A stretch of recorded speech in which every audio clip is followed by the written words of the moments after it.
request to release my full 45, 50-minute interview with Ted Koppel. By the way, they told the New York Times they won't release it. This past weekend, they aired 70 seconds of a nearly hour sit-down.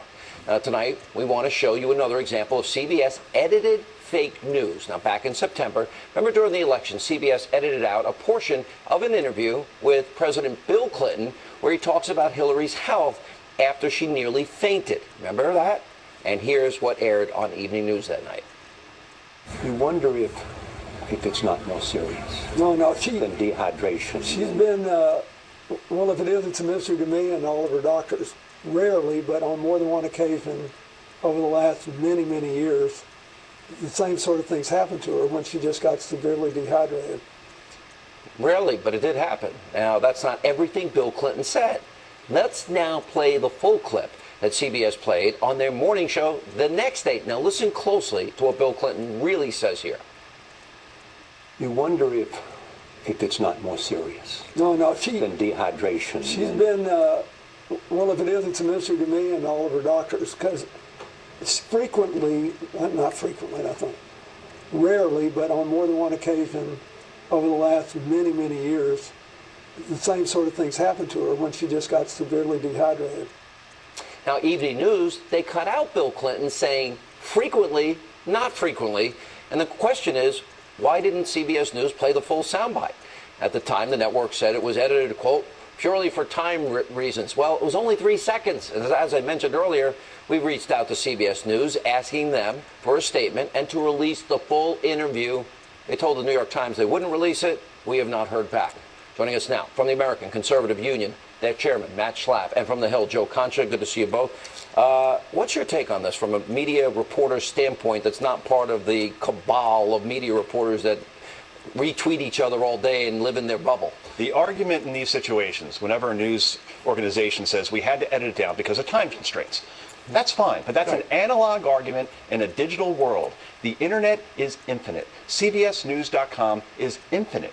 There are no time constraints on the internet. So when you put the interview on there, it shows full transparency and it will shut you up and everybody can see quite a compelling interview. Why do you want to I didn't even say it like that. I'm going to shut you up. No, in other words, now you sound like Koppel. Well, you're making CBS News go to the New York Times and say we're not going to put it out. Well, why not do that? Koppel and you combined have what, 7, 8 decades of experience in news. It's probably a pretty compelling conversation that might get a couple of clicks. I got to be honest, out there. It was a great give and take. And listen, I like Koppel on Nightline. This is not personal, me and Koppel. I think it was a cheap shot.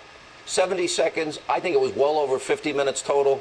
That's a cheap shot. What you could have done was what a pro-gun rights group did last year with a Katie Couric documentary. I don't know if you remember this. Yeah. There were some misleading edits. I mean, horribly misleading. They make them all look dumb. They couldn't answer a simple question about gun safety and terrorism. So one guy in the room taped the entire thing on his phone, the audio, and then released the whole thing later. And now there's a lawsuit against the people that did that documentary. So maybe that's the way we have to handle these things now. You know, Matt, I will tell you my reason that I think they won't release the tape is because Ted asked me the first question. I give an answer.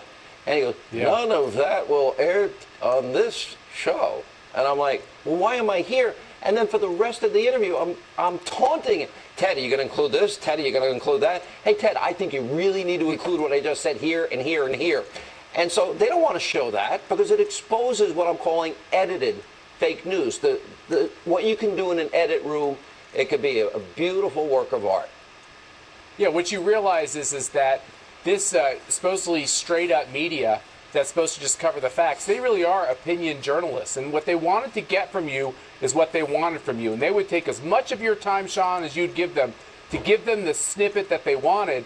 And I agree completely with Joe. In the age of the internet and no constraints, and with your permission, the only reason why they won't show that interview is because it makes Sean Hannity look good.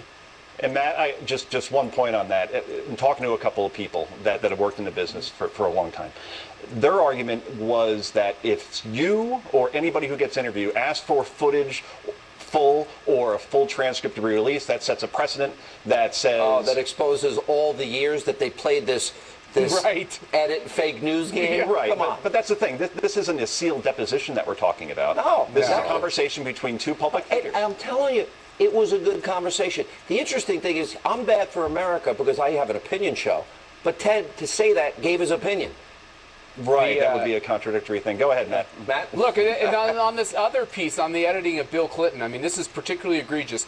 This happened at a point in the campaign where a lot of people were worried about Hillary Clinton's health. And if you looked at both videos of her stumbling into that van or being basically carried into that van, this raised real questions about her honesty about her health. What was the situation of her health? Could she serve a full term? And there was no question but that they did everything they could to fix Bill Clinton's interview, because I guess it depends on what the word frequently means, because he started off that interview being honest, and it really just would have reiterated the concern people had in their minds over his wife's health. All right, real quick, Les. There was one more error in that interview where Ted Koppel said, "Let me finish my sentence and then you can talk." And he said something along the lines of, "Your audience wants ideology over facts." Right. And then your response was never allowed. An interview never ends with the interviewer making the final Well, that point. was the cheap shot. interviewee should. Does it really bother me? No. Do I hate Ted Koppel? No. But it's, you know what? It gave, I think, America an opportunity to see these games that the media's been playing. Right. And that's fake news, because it was not representative of what happened in this studio. That's why it's dishonest. It helped prove your point. Yeah. All right, guys. Thank you.